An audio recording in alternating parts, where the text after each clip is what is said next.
In a few days, we will arrive at the 56th anniversary of the opening of the Second Vatican Council. This meeting of all the bishops in the world is rightly regarded as the most important event in the Catholic Church since the Reformation and the Council of Trent, because it gave the Church the theological tools to engage with the modern era and to renew herself by drawing from the example of all eras of Christian history, from the apostles all the way to the liturgical reform. But I'm always saddened when I speak with people about the council, because the only thing most people associate with it is the fact that the Mass stopped being in Latin and the priest turned around. In point of fact, the Second Vatican Council never once recommended that the priest stop facing the same direction as the people. And when the Council discussed putting portions of the Mass in the language of the people, they only imagined doing so with the readings and a very small number of prayers. Most of what we associate with the Second Vatican Council is actually the result of post-conciliar liturgical experimentation. Unfortunately, the riches of the Council itself remain unexplored and poorly implemented.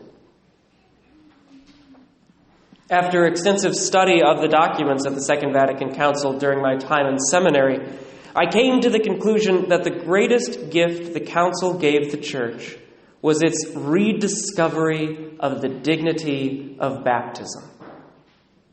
Before the Council, holiness was associated with religious vocation, with priests and monks and nuns. But the bishops of the world resolutely and unequivocally reaffirmed that holiness comes primarily from our baptism. It is through baptism that we enter into relationship with Christ and His Church, and it is from baptism that our Christian mission to the world emerges. I think it is worthwhile to quote from the Council document Lumen Gentium at length here. It reads, "The lay faithful are by baptism made one body with Christ and are constituted among the people of God. They are in their own way made sharers in the priestly, prophetical, and kingly functions of Christ, and they carry out for their own part the mission of the whole Christian people in the Church and in the world. Their pastors know how much the laity contributes to the welfare of the entire Church. They also know that they were not ordained by Christ as pastors to take upon themselves alone the entire salvific mission of the Church toward the world. On the contrary, they understand that it is their noble duty to shepherd the faithful and to recognize their ministries and charisms, so that all, according to their proper roles, may cooperate in this common undertaking with one mind." In other words, according to the Second Vatican Council, it is theologically incorrect for us to believe that it is the priest who does all of the work in a parish. Yes, the priest is supposed to guide the community. Yes, the priest has a unique ministry in the community of preaching, celebrating the sacraments, and directing the parish.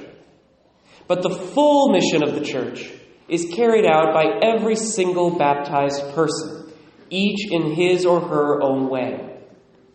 When the priest will not trust anyone else with ministry, or when the parishioners assume that spreading the gospel, counseling people in crises, and other important works are always Father's job, we violate the core teaching of the Second Vatican Council.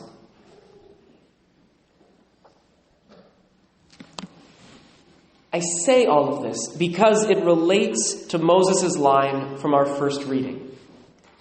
When two Israelites unexpectedly begin prophesying, he responds, "Are you jealous for my sake?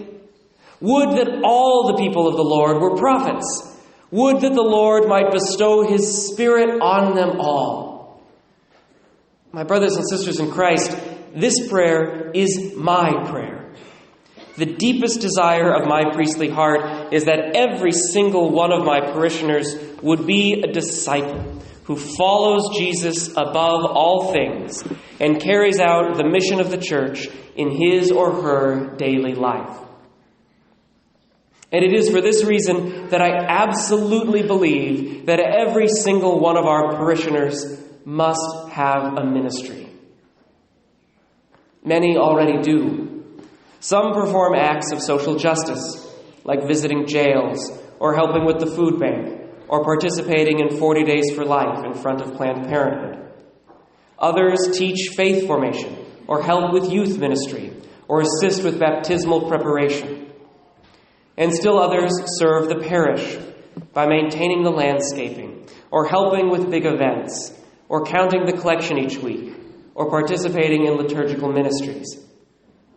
And still more engage in ministry in unseen ways by counseling their friends, caring for loved ones, or bringing the light of Jesus into dark corners that go unrecognized by the world.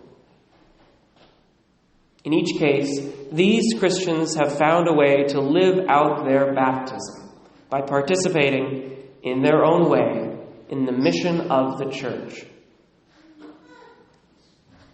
Every parishioner should have a ministry. I will admit, beyond the theology, I partly say this because I'm selfish. I sincerely want our parishes to succeed, and I know that I cannot carry out the entire parish mission by myself. If I did not have dozens of very dedicated volunteers already helping with every aspect of parish life, our communities would collapse in a matter of days. But there are still so many more opportunities, so many ministries that I have been unable to fill adequately. Our parishes do need every single parishioner to help in some way. But far more important than my institutional concerns is my desire that every single one of our parishioners be holy. I want every single member of our parish to have a ministry because I know that living out our baptism through mission is essential if we want a profound and fulfilling relationship with Jesus. It was when I started preaching the gospel and serving my community as a high school kid that my faith really began to blossom. And I want every single parishioner to experience the same growth in faith. Far more than a responsibility to help our parishes and communities, each of us has a right to participate in the mission of Christ and his church, because each of us has a right to know Jesus. When we join Jesus in his mission of preaching and service, we come to know him in a deep and profound way. So please, pray about your ministry. Ask the Lord how he wants you to live out your baptism and how you can best join him in mission. Maybe you are already doing what Jesus is calling you to do. Or maybe you feel a pull to try out something new, to reshuffle your priorities, to volunteer, maybe in a parish ministry. If you feel that pull, it is my responsibility as your priest to help you find a home, to help you exercise your right to carry out the mission of the church. Please do not hesitate to email me or chat with me about opportunities in our parish, or just call Leslie in the office. I'm sure she has a list. In our baptism, each of us was united to Christ, to his resurrection, to his divinity, and even to his mission of salvation. I hope and I pray that every single one of us feels empowered and welcomed to live out the great gift of our baptism, so that we can continue to be united to Jesus in all things more and more every day, as the Second Vatican Council envisioned.